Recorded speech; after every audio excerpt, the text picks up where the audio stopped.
You can now get a 30-day trial to experience The Athletic for free. Visit the link in the description below to try it now.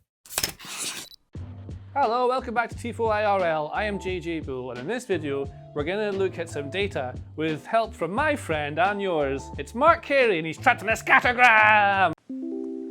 Mark Carey is trapped inside the scattergram. Mark Carey is trapped inside the scattergram. Tom Morville is gone, and now it's Mark Carey inside the scattergram, which is this graph. Hello, Mark. Hello, JJ, how are you? I'm really good. I have been able to live my free life. You, however, are still imprisoned within this dimension. That's correct. It's a bit colder than last time, but we'll get there. Well, I've been able to live my free life, so I'm very happy. I'm good. But I see you are still imprisoned within the confines of this data world or universe in which you exist. True, but anything data related, I'm here for. I'm happy to live in a data world. Can you eat the data? I don't know, should we see if I can grapple it? No. So in this video, we're going to talk about why Chelsea probably won't win the league, because Mark Carey has some statistics for you on the scattergram, which I haven't really looked at yet, to tell us why that is. What is going on? Well, we'll kind of get there sort of one step at a time, because first of all, this graph is a really simple one. It's just simply shots taken by a team per 90 and shots conceded. So along the x-axis, it's non-penalty shots per 90, and along the y-axis, we've got the shots, oh, there we go, shots conceded per 90, and we can sort of graph the two together to sort of see, I guess, we can see how entertaining a team is if they're conceding loads and taking loads of shots, or how tight they are at the back, or how attacking they are. Well, this makes sense to me. So you look at Burnley in the top left. We'll come to Chelsea in a minute, right? Burnley at the top left. Mm-hmm. So they are busy in defence, quiet in attack. Mm-hmm. Now that is going to be because basically they play a 4-4-2 always, right? Burnley, so we know, I mean, I don't want to be harsh, but they don't have very good players. And so what they tend to do is play in a very compact 4-4-2. They try and show every team they play against out wide. Balls have to come into the box from wide, and then they have big lads at the back who head it away.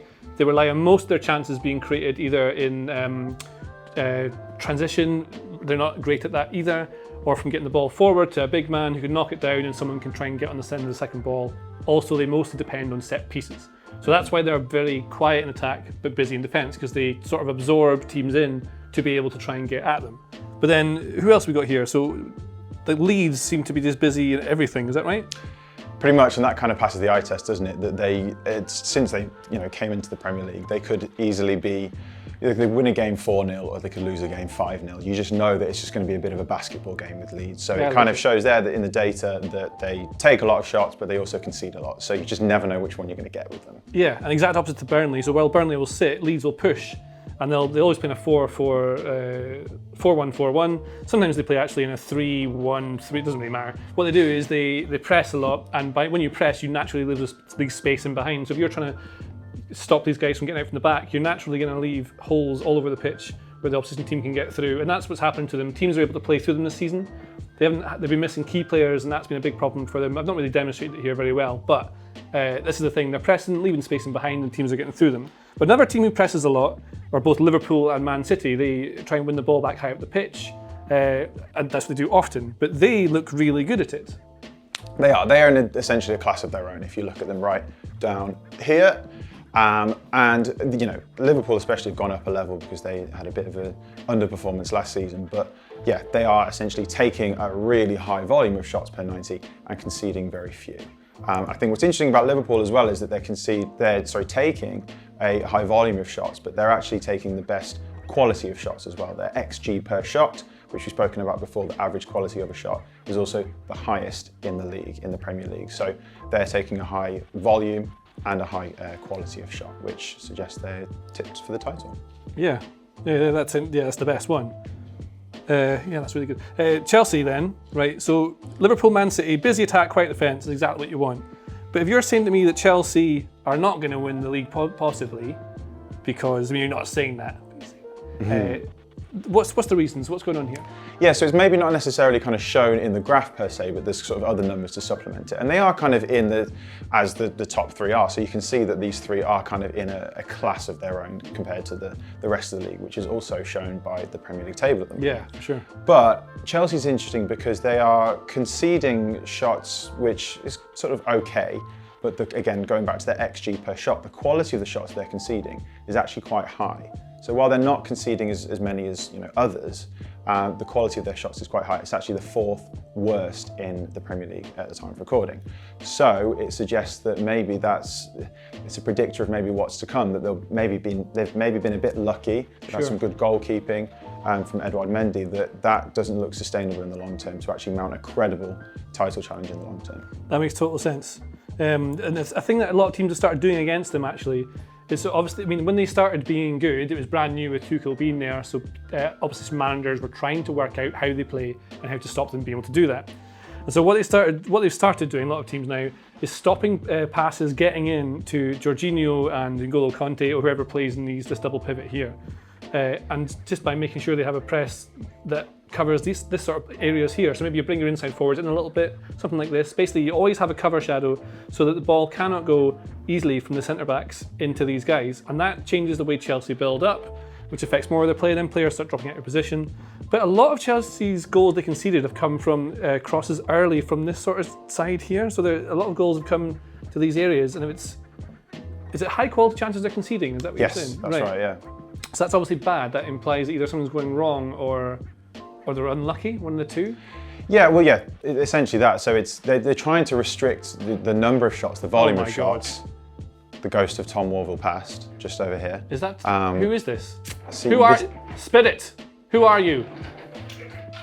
Does that happen often? This is why you should never leave the Scattergram, just stay, do as you're told. Is that an ex-Scattergram employee? Yeah, this is why I'm very happy to stay in the Scattergram, because I shouldn't say anything against being in the Scattergram. Anyway, it's a low sort of volume of shots, as I say, but it's high quality. So as you say from that example, it's getting it there or thereabouts around the penalty spot or the 6-yard box. Yeah. So it's high quality, which is problematic over the long term. And this is what I mean in terms of not necessarily shown here, but the underlying numbers of their expected goal difference. So looking at how the quality of the shots they're creating at one end and conceding at the other end. Overall, it suggests they're kind of overperforming at both ends. So they're actually conceding fewer than they should and scoring more than they're actually creating. So you tally that up and actually compare it with Manchester City and Liverpool, and theirs is far worse. So their underlying numbers versus kind of where they are in the league and their actual goal output at both ends isn't quite as strong. So would that not change then if Lukaku's back from being injured? That's one thing that should surely help. But then the other side of that is a lot of Chelsea's success was built on not conceding. That was the strong part they've had. And then of late, they've been conceding far more than they have been recently. And I'm trying to attribute that to people being able to stop the balls into the midfield pair. But it does seem like there's a few more errors creeping in. Like Edouard Mendy especially, like you mentioned, has been a bit of not a problem, but he's had a few things that have gone wrong for them. Are they just being unlucky now all of a sudden? Yeah, multiple things kind of to attribute to that. But yeah, I think they are kind of being worked out a little bit, figured out a little bit, as you say, cutting off to the midfield. Goalkeepers are typically quite volatile in their performance anyway, but as you say, Mendy has kind of been going through a bit of a rough patch, but it's kind of indicative of how Chelsea managers have always been. They have a really good start for like 12 months-ish, and then they kind of revert to type a little bit, so maybe it's partly that as well. Well, and if we say that the best teams are built on tight defences, if you look at like Wolves and Brentford, right, who are both doing very well this season, the secret to their success, is it that they're conceding very few shots? Is that what this graph tells me? Yeah, so they're quite low in terms of their shots conceded, just over here somewhere. So yeah, I mean that passes the eye test, right? So Wolves are they're quite restrictive in terms of their shots at both ends. You can see just how much they're not taking many shots themselves, but they're also not conceding many. So yeah, they're doing pretty well, keeping things tight. I'm trying my best to stay concentrated. I'm going to try and be a professional. What is this? As whatever. Yeah. Ignore the robot. Again, more bodies, dead bodies of the Scattergram. I guess this will happen closer to the end of the year, I suppose. Yeah.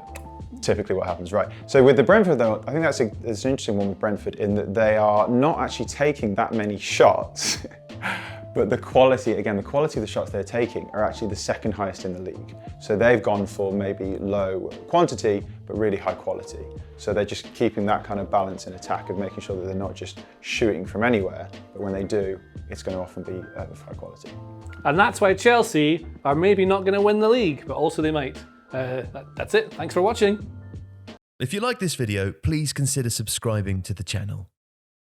The Athletic brings you the best sports journalism in the world in a personalised experience, connecting you with the stories and teams that you care about the most. There's coverage of 13 sports, plus direct access to world-class journalists through live Q&As, discussions and podcasts. Not to mention, it's all ad-free. And you can try it now for free for 30 days by clicking the link in the description.